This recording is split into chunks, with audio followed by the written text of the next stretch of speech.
I'm here at the East Coast Mecca with Arash Rahbar, and he's gonna teach us some mobility work. I start with mobility when I'm not lazy. Which is very rarely. All my workouts, especially when I train legs. Mobility is warming the body up, increasing range of motion, sending blood to the areas. For me, a little bit older now, have some aches and pains, so it's good for me to start that way. Also, I get a better workout when I'm warm and I'm pumped and I have some blood in the joints and the muscles. And it'll also tell you if you have a tweak. Like sometimes we might have a tight muscle or something might hurt, you might not know it, and 10 minutes into your workout you could pull it or get injured. So if something is off, mobility will let you know. I do lower body mobility on leg days, obviously. Today we're doing arms, so I just did the push-ups with the extension. It opens you up, opens up the shoulders. I'll do some shoulder mobility on all fours. It just opens up the rotator cuff, and it might not look like much, but when you do 10, 15, 20 of these, you'll feel it in your shoulder. You'll feel the burn, and you'll also start warming up and opening up. So before this, we did 10 minutes of cardio to warm up. He was just walking, warm up the joints. It's very important in the winter when it gets colder. You don't want to ever work out with cold muscles.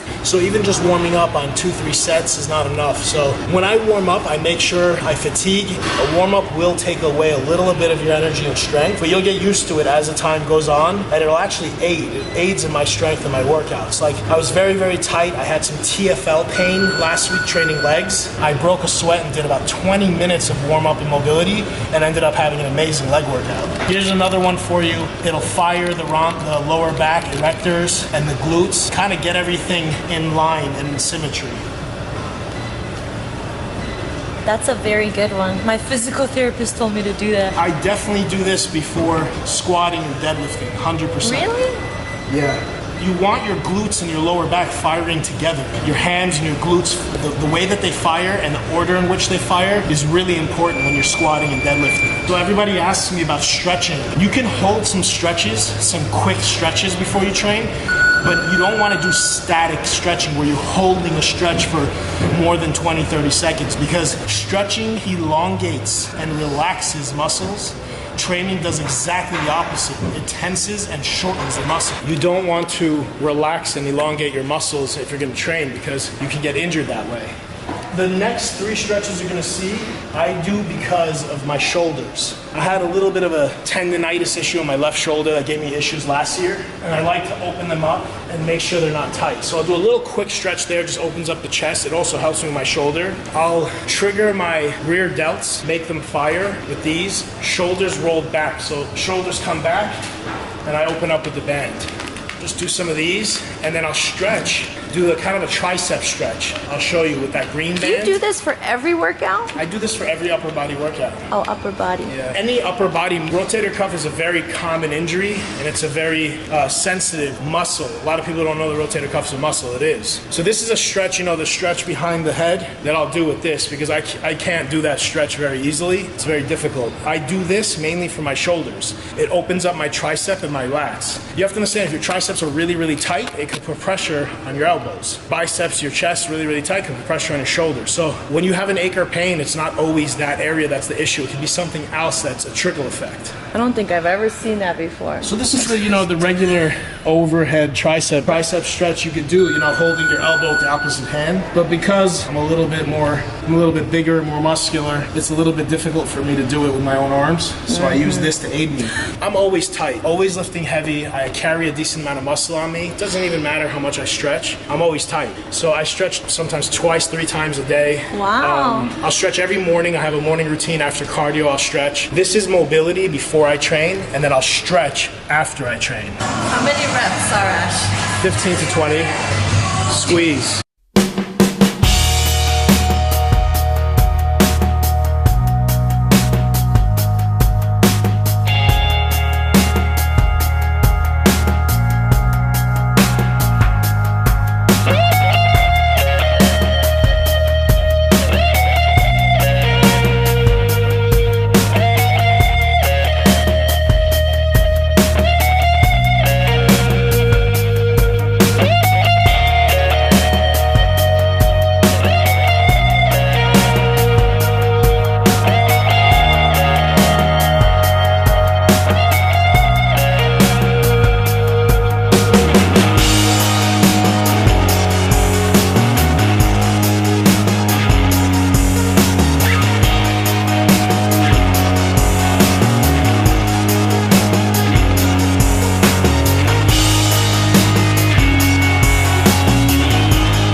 So we just finished an arm workout with Baddestxo, Miss Marjan. How did I do? Tell them the truth. I don't care. She did great. She did great. She Tell was them the really truth. she was really focused on getting you guys good footage, so it wasn't the craziest arm workout ever, but she did great. She's definitely a beast in her own right. And she'll be coming back here at Bet Francis Powerhouse Gym in Syosset to train with me more often